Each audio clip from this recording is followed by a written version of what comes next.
nothing alike. We's different. You ain't the hustling type. We's different.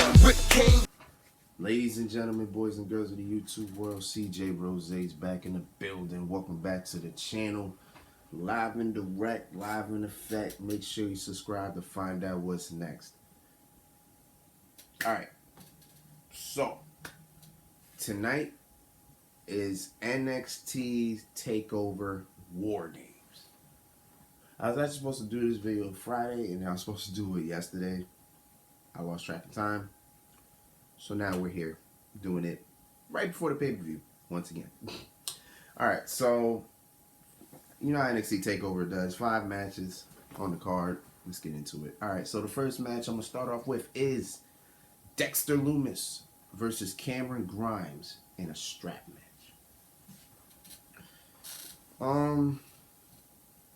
I've always said Cameron Grimes was like one big win away from being great. I said that. I said that multiple times, and I still stand on that.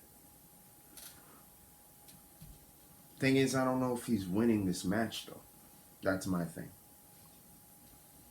Because I don't know what they're doing with Dexter Lumis. I think Dexter Lumis is going to be that mid-card guy, you know what I'm saying, that isn't really going to go any higher than where he is now. But he's just staying right here. You know, he'll get a win every once in a while, but he's not really going anything higher than that. Maybe the North American title at some point, but other than that, I don't really see anything. I don't see him going any higher than where he is. So, Cameron Grimes needs this, but will he win it? I'm not sure. I am not sure. So, I'm kind of iffy on this one, so I'm going to go... If I want to pick a winner, I'll pick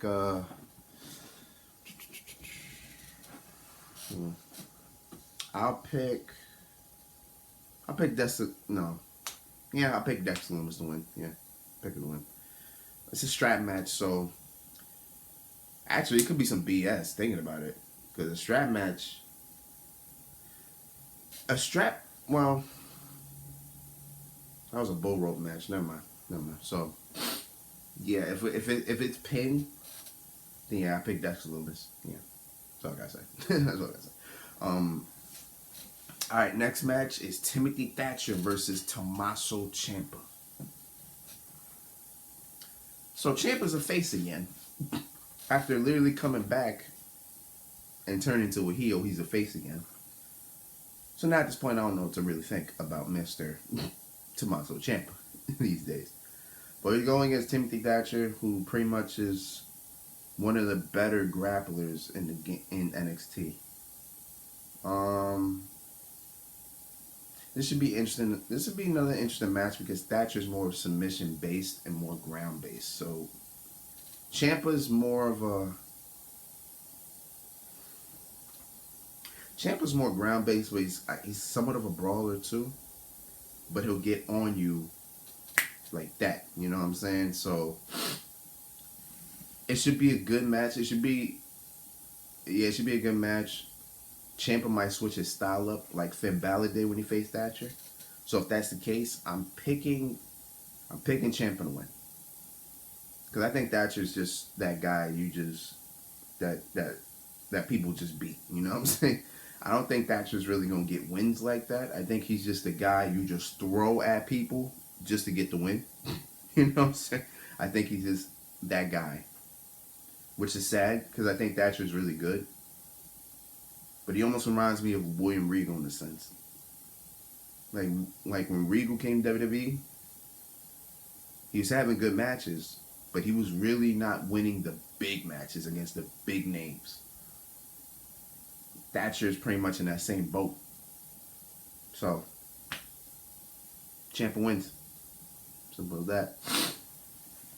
Alright. Next up is the North American Championship being defended in a triple threat match. Leon Ruff. Most unlikely champion I've seen in a while. Versus Damien Priest and Johnny Takeover. Not Gargano. Remember, this is a takeover. So Johnny Takeover. Now, every time Johnny Gargano's on the takeover, it usually results in the match of the night. Except the last one. I didn't think that one was the match of the night. But it was a good match nonetheless. Is this going to be a good match? Yeah. I see it being a good match. I don't know what match of the night, though. But it should be a good match. Now, with Leon Ruff being what he is, like a very unlikely champion, if he does retain the title tonight, it's going to be because he took advantage of a situation. Like, let's say Gargano hits the final beat on Damien Priest. He pushes Gargano out, gets the pin on Priest, retains. Or if Damien Priest hits the Reckoning and then pushes Damien out, pins him like that. You know, I feel like he's going to win like that because Leon Ruff isn't really a guy that I'm convinced. Actually, not damn near convinced. He doesn't have a move. He doesn't have a finisher. I don't believe. So how the hell is he going to win this match? That's the only way I can see it. It's either a distraction finish or he takes advantage. It's one of those situations. Do I believe he's retaining? I don't know. I'm not sure about that. But I know one thing. Gargano ain't winning this again. I'm surprised he won it the second time. I'm surprised at that. So I don't think he's winning it. Which leads to, can Priest get it back? I believe Priest can get it back. I think he should never lost the title to Gargano to begin with. Because that just seemed like too soon. And that led to this. I mean, this isn't that terrible, but there's no purpose in this. This doesn't do anything for Priest. Priest didn't advance after this. No, he's still in the picture. So you might as well just give the title back to him and call it a day. But if you want to go the route of Leon overcame the odds, then you might as well you might as well let him get the win after a situation. And take advantage of the situation. Might as well be like that. That's all I can say. Because I don't see Johnny winning this. The only best case scenario I can find in my head is Damien Priest winning this. But if I'm thinking the route that they're trying to go, then it might as well be Leon Rush win after God knows what happens. Simple. That's all I got. Alright, so let's now get into what this pay-per-view is all about. War Games. The first War Games is the Women's War Games, which is Team Candice. Consists of Toni Storm, Raquel Gonzalez. I'm sorry, I get her last name confused all the time. Raquel Gonzalez and Dakota Kai versus Team Shotzi, which consists of Rhea Ripley, the NXT Women's Champion Io Shirai, and Ember Moon. Okay, so Rhea Ripley was captain last year. Ironically enough, Candice was on her team. And they did their thing. Because they pretty much were in a 4-on-2 situation last year. And Rhea dominated.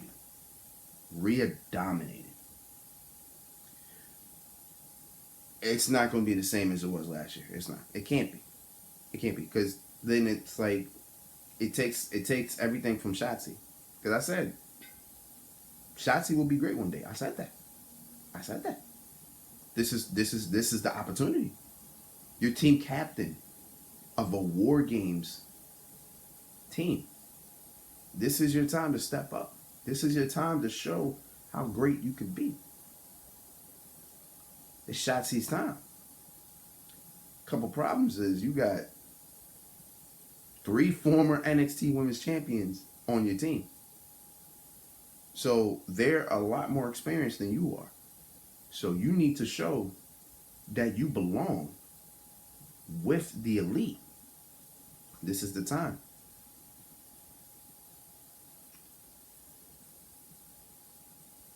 So this is that's what it is. Team Candice, I'm confused at because Toni Storm, I don't know why she gave me heel to begin with. And I'm not mad at it. Like, you take the different direction, see where it goes.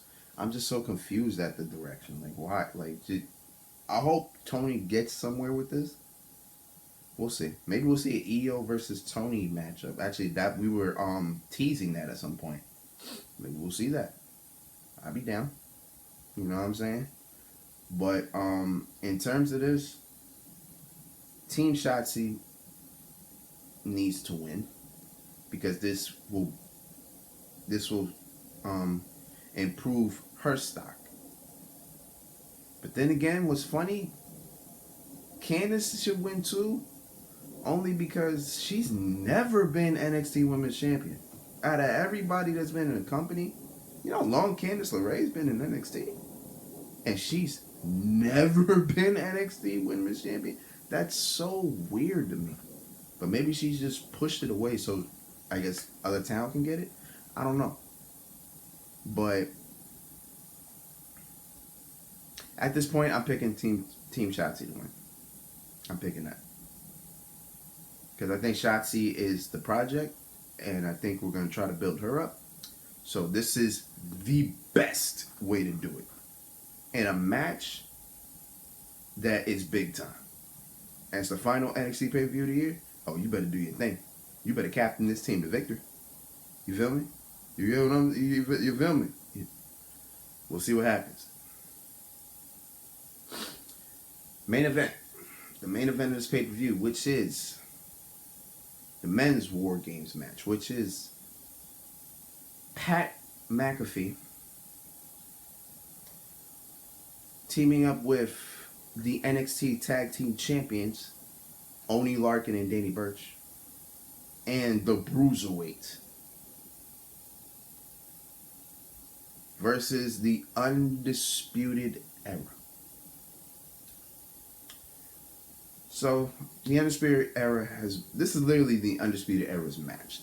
We shouldn't call it War Games. We should just call it the Undisputed match. Like, that's literally what this is. Or the Undisputed Games. It's got to be something, because they've been in every single match. Like, I don't understand that. Why can we not put anybody different in it? I mean, I'm not mad at it. I just find this to be so great. They've been in every single War Games match. And they've won the first one and then lost the last three. 3? No, this would be the fourth, right? This would be the fourth one. So they won one and lost the last 2. Which means they're winning this. They need to. Which, technically, they need to. Because what does this do really for Pat? This doesn't really do anything for Pat McAfee. That's number 1. Number 2, it's gonna be interesting how he deals in this environment. Let's see how a former football player deals with the cage. 2 cages at that. Number 3, Pete Dunne was in the match No, he wasn't. I apologize. He wasn't in last year. He was in 2 years ago. So now he's facing the Undisputed Era again. So he's got, actually, besides the Undisputed Era, he's the only one that has experience in this match. So it makes sense. This will be Oney Larkin and Danny Burch's first as well. And they're the tag team champions, so they got to show out. I don't know what Pat's going to do. I don't know how Pat is going to handle this situation. But we'll see. We'll see. But I do have the Undisputed Era winning. I don't know how the hell they don't. Unless something just happens and then they just lose. But then what would that do for Pat himself? I think it's not about the group. Because the group's established. Pete Dunne is Pete Dunne, you feel me? And of course the NXT Tag Team Champions, that doesn't really do anything for them either. So if it does not do anything for them, it most likely has everything to do with Pat. But this doesn't do anything for Pat. We ain't gonna see him challenge for NXT Championship next time, which I hope the fuck it don't happen. But you know what I'm saying? I don't know. But I got the Undisputed Era winning. I got him winning. No issue, no problem. Yeah. So I got those are my quick predictions. Because this pay-per-view starts in 8 hours? So, I gotta do my quick predictions. On top of that, this is the first takeover I want to say it's the first takeover ever that the NXT champion is not present. Finn Balor doesn't have a match. He'll probably talk, but he doesn't have a match. I just found that to be interesting. Hopefully Finn Balor is getting better. I know he's hurt. Hopefully he's getting better. I'm surprised he does the title after all this time. He hasn't really been on it for almost 2 months. So we'll see what happens. But yeah, those are the predictions for War Games tonight. I will be tuned in. You know how we do. Tomorrow morning, I will do the reviews for each match. Straight like that. So until then, it's been Roseanne, man. Thank you for watching. Thank you for all the love and support as always. 2 away from 500. Please, I just need 2 subscribers for that 500, half of 1K. Then we can finally get moving to where we need to be. You feel me? But until next time, peace, love, 100. You heard?